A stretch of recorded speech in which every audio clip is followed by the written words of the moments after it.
Hello बच्चों, good morning. बच्चों, अब हमारा plants in the sexual reproduction का पार्ट 2 होगा, जिसमें हम करेंगे pre fertilisation structure and events. बच्चों देखो, जब प्लांट्स में फ्लावर्स में फर्टिलाइजेशन होना स्टार्ट होता है तो उससे पहले बहुत सारे इवेंट्स होते हैं। ऐसा नहीं है कि डायरेक्ट आई फर्टिलाइजेशन होना शुरू हो गया, नो। उससे पहले कुछ सम इवेंट्स होंगे, आपको पता चल जाएगा कि प्लांट्स पर फ्लावर्स आने वाले हैं। कुछ हार्मोनल चेंजेस होंगे, सम चेंजेस होते हैं, तो वही हम देखेंगे कि प्री फर्टिलाइजेशन से पहले क्या क्या स्ट्रक्चर, प्लांट की स्ट्रक्चर में क्या चेंज आता है, इवेंट्स कौन कौन से आते हैं। बच्चों, much before the actual flower is seen on a plant, the decision that the plant is going to flower has taken place. बच्चों, प्लांट्स पर एक्चुअल फ्लावर आने से पहले ये डिसीजन हो जाता है कि प्लांट्स पर फ्लावर कहाँ पर आएंगे और कब आएंगे। प्लांट डिसाइड कर लेता है कि अब फ्लावर आने ही हैं। Okay. Several hormonal and structural changes are initiated which lead to the differentiation and the further development of the floral primordium.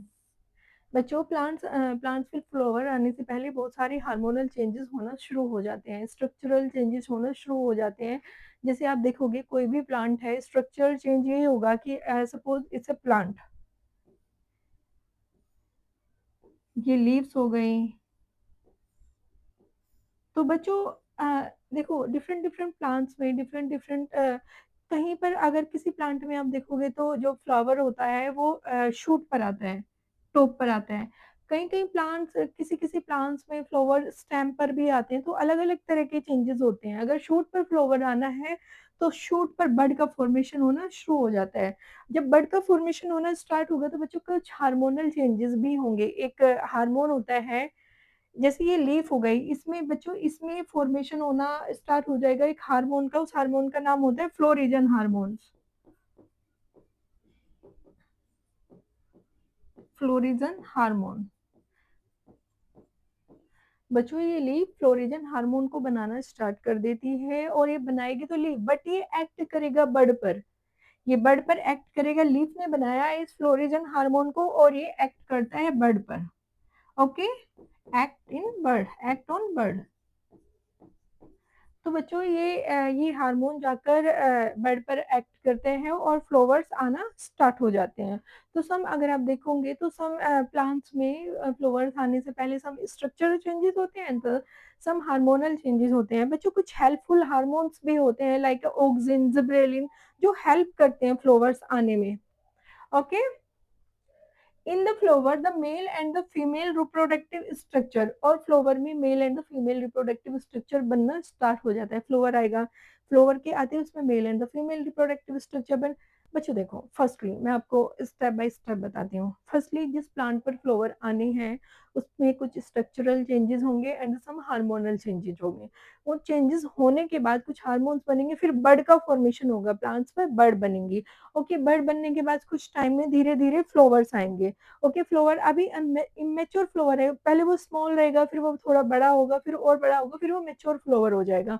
जब वो मेच्योर फ्लावर बन जाएगा तो उसमें मेल एंड फीमेल पार्ट्स भी बनना शुरू हो जाएंगे, बिकॉज फ्लावर के आने का रीजन है रिप्रोडक्शन करना। बिकॉज फ्लावर को सीड बनाना है, प्लांट्स को सीड बनाना है। प्लांट्स का जो एंड प्रोडक्ट होता है रिप्रोडक्शन, सेक्सुअल रिप्रोडक्शन का, वो फ्रूट एंड सीड होता है। तो प्लांट को तो फ्रूट एंड सीड बनाना है। ओके।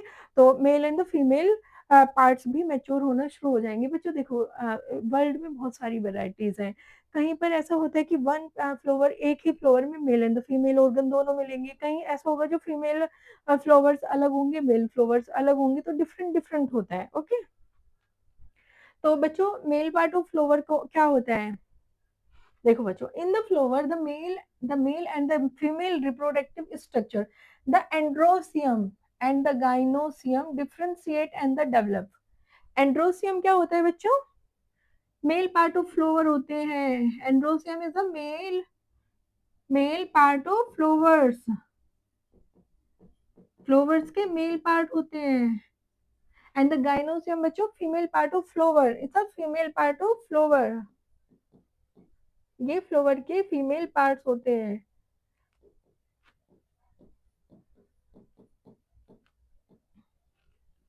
ये डिफरेंशिएट होना शुरू हो जाते हैं एंड द डेवलप होना शुरू हो जाते हैं, बनना स्टार्ट होंगे, डिफरेंशिएट होंगे। ये ये प्लांट का फीमेल, ये फ्लावर का फीमेल पार्ट है, ये मेल पार्ट है, एंड द डेवलप होना, मैच्योर होना शुरू हो जाते हैं। You will recollect that the androecium consists of a wall of stamens representing the male reproductive organ and the gynoecium representing the female structure reproductive organ. जो gynoecium होता है वो फीमेल रिप्रोडक्टिव ऑर्गन कहे जाते हैं, जो एंड्रोसियम होता है वो मेल रिप्रोडक्टिव ऑर्गन्स होते हैं।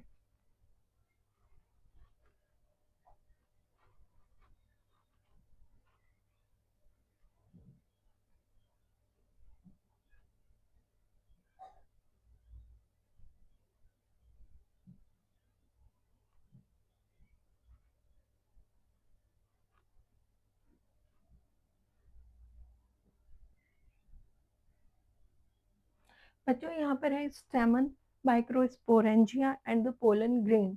स्टेमन क्या होता है, माइक्रोस्पोरेंजिया क्या होता है, एंड द पोलन ग्रेन क्या होता है, ये तीनों ही मेल पार्ट ऑफ फ्लावर होते हैं। ये फ्लावर के मेल पार्ट होते हैं। ओके, इनको आप स्टेमन भी कह सकते हो, माइक्रोस्पोरेंजियम भी कह सकते हो, एंड द पोलन ग्रेन भी कह सकते हो। देखो बच्चों, ये क्या होता है, दिस इज द, ये एक स्टेमन की स्ट्रक्चर है। अगर आप देखोगे ये एक स्टेमन की स्ट्रक्चर होती है। स्टेमन, स्टेमन के स्ट्रक्चर में ये क्या होता है, जो ऊपर वाला पार्ट होता है ये एंथर होता है। एंथर हमेशा बाइलोब्ड होते हैं, और जो पोलन ग्रेन्स का फॉर्मेशन होता है इनमें, इनके अंदर ही होता है। एक पोलन मदर सेल्स होती हैं जो पोलन ग्रेन का फॉर्मेशन करती हैं, और जब ये मैच्योर हो जाता है तो ये बस्ट हो जाता है, बस्ट हो जाता है लाइन ऑफ डे सेंस के थ्रू, ये बस्ट हो जाता है। बस्ट होने के बाद ये पोलन को रिलीज कर देता है, और फिर पोलन ट्रैवल करके वो इंसेक्ट के थ्रू भी ट्रैवल कर सकता है, एयर के थ्रू भी ट्रैवल कर सकता है, वाटर के थ्रू भी ट्रैवल कर सकता है। वो फीमेल पार्ट ऑफ फ्लावर के पास जाता है, वहां पर आगे की प्रोसेस कंप्लीट होती है। ओके बच्चों, this is the anther, anther is always bilobed, and this is the filament, filament is a long and the cylindrical structure. और बच्चों ये होता है, ये फिलामेंट का होता है प्रोक्सिमल एंड,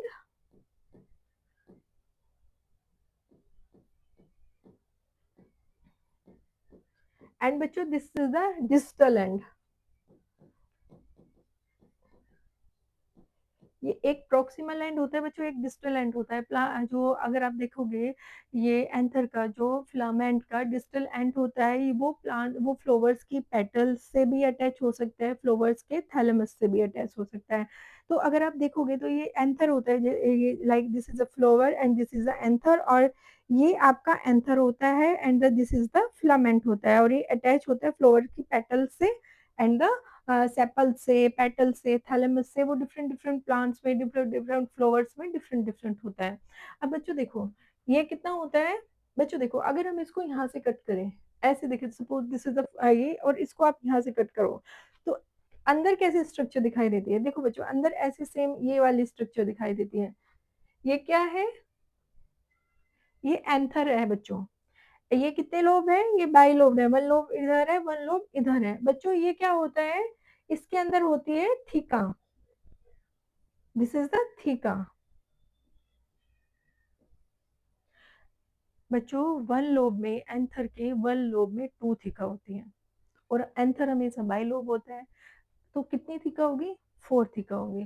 तो बच्चों इसमें देखो फोर थीका दिखाई गई है, इसमें कितनी थीका है, this is the four theca. Four theca के अंदर क्या होता है, पोलन का फॉर्मेशन हो रहा है। ये पोलन बच्चों, ये पोलन दिखाई गई है, और ये लाइन ऑफ डेhiscence दिखाई गई है, और पोलन मेच्योर होकर लाइन ऑफ डेhiscence से रिलीज होते हुए दिखाए गए हैं।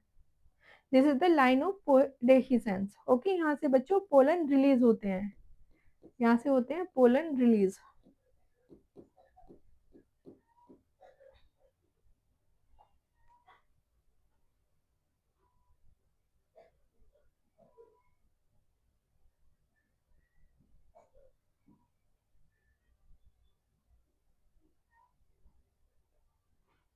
चलो बच्चों, figure 1.2 is show the two parts of a typical stamen। Figure 1 point, इस वाले फिगर में एक स्टेमन के टू टिपिकल पार्ट शो किए गए हैं। First is the anther and second is the filament. The long and the slender stalk called the filament. ये long and the stalk long and slender stalk क्या कहा जाता है? filament कहते हैं इसको. And the terminal generally bilobed structure called is the anther. और ये क्या कहा गया है? ये bilobed structure होती है, इसमें two lobes होते हैं, इसको क्या कहा गया है? एंथर कहा गया है. The proximal end of the filament is attached to the thalamus or the petals of the flower. जो proximal end होता है किसी भी filament का, वो अटैच हो सकता है फ्लोवर के थैलेमस से अटैच हो सकता है बच्चों, वो फ्लोवर के पेटल से भी अटैच हो सकता है, डिफरेंट फ्लावर्स में अलग अलग होता है. The number and the length of a stamen are variable in the flowers of the different species. देखो बच्चों, जो स्टेमन्स होते हैं, जो स्टेमन्स होते हैं, इनकी नंबर भी डिफरेंट डिफरेंट हो सकती है अलग अलग फ्लावर्स में. और इनके ये किसी में लॉन्ग होंगे, किसी में शॉर्ट होंगे, इनके साइज एंड शेप भी डिफरेंट हो सकती है.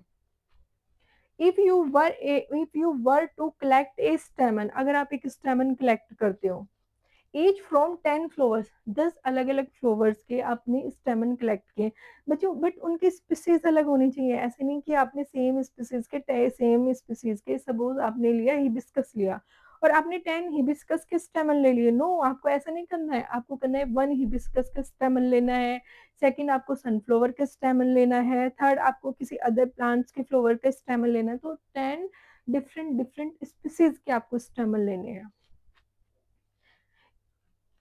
10 flower each from different species, उनकी स्पीसीज डिफरेंट होनी चाहिए. And arrange them on A slide, और आप उनको लीजिए और एक स्लाइड पर अरेंज कर लीजिए. Okay, you would be able to appreciate the large variation in size seen in nature. आप देखोगे कि उनमें लार्ज वेरिएशन है, कोई छोटा है, कोई बड़ा है, कोई किसी का शेप अलग है, किसी का साइज अलग है, किसी की नंबर अलग है, मतलब ऑल वेराइटीज आपको देखने को मिलेंगी. केयरफुल ऑब्जर्वेशन, आपको उनका केयरफुल ऑब्जर्वेशन करना है. Of each stamen under a dissecting microscope and the making neat diagram, would you elucidate the range in the shape and the attachment of anther different flower. बच्चों आपको लेने हैं वो, आपको स्लाइड पे रखने हैं, आप उनको चेक करना है, आपको उनको ऑब्जर्व करना है और अपनी नोटबुक में एक अच्छा सा नीट एंड क्लीन डायग्राम उनका ड्रॉ करना है.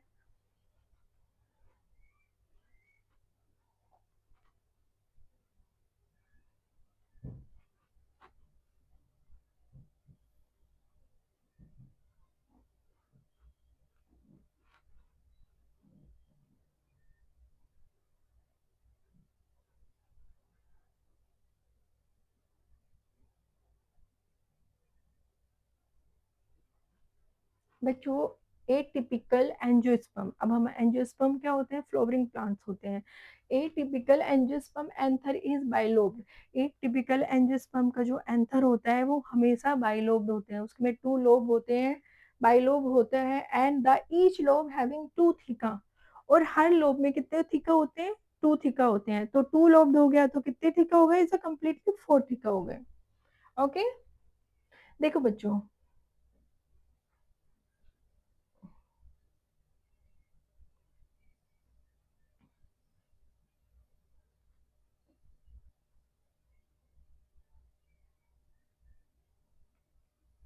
बच्चों ये लोब 1 है, ये हो गए लोब, हो गए तो लोब कितने हो गए? 1 lobe, 2 lobe, 3 lobe and the 4 lobe. अगर आप देखोगे एक स्टेमन का जो एंथर होता है वो 2 लोब होता है. ओके, तो 2 लोब हो गया, बाइलोब हो गया, और बाइलोब में 2 थीका होते हैं, 1 लोब में 2 थीका होते हैं. सपोज ये बाइलोब हो गया, 1 lobe, this is 1 lobe, first lobe and the second lobe. तो ये थीका कितनी हो गई? 1 theca, 2 theca, 3 theca and the 4 theca. बच्चों ये जो थीका होती हैं, इन थीका में क्या होते हैं? स्पोरोजिनस टिश्यूज होते हैं. ये जो थीका होती है इनमें भरे हुए होते हैं स्पोरोजिनस टिश्यू, भरे होते हैं.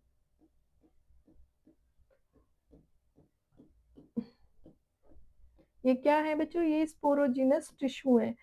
तो टाइम के अकॉर्डिंगली जिस तरह से प्लांट मेच्योर होता जाता है, धीरे धीरे प्लांट्स के पार्ट्स मेच्योर हो रहे हैं, फ्लावर मेच्योर हो रहा है, तो बच्चों ये जो थीका के अंदर स्पोर्स होते हैं, ये पोलन मदर सेल की लाइक बिहेव करना शुरू कर देते हैं. ये स्पोरोजिनस टिश्यूज होते हैं, पोलन मदर सेल्स की तरह बिहेव करना शुरू कर देते हैं.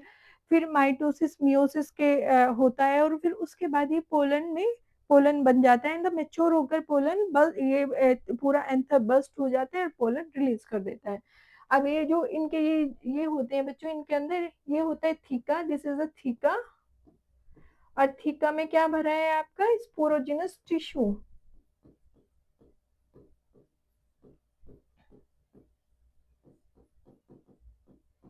बच्चों थीका में भरे हुए स्पोरोजिनस टिश्यू ने माइक्रोस्पोर मदर सेल की तरह बिहेव किया, एमएमसी सेल की तरह बिहेव किया, माइक्रोस्पोर मदर सेल या पीएमसी सेल की तरह बिहेव किया, पोलन मदर सेल की तरह बिहेव किया और पोलन ग्रेन बना दिया। उसके बाद एंथर पूरा मैच्योर हो गया, बस्ट हो गया और पोलन रिलीज हो गए।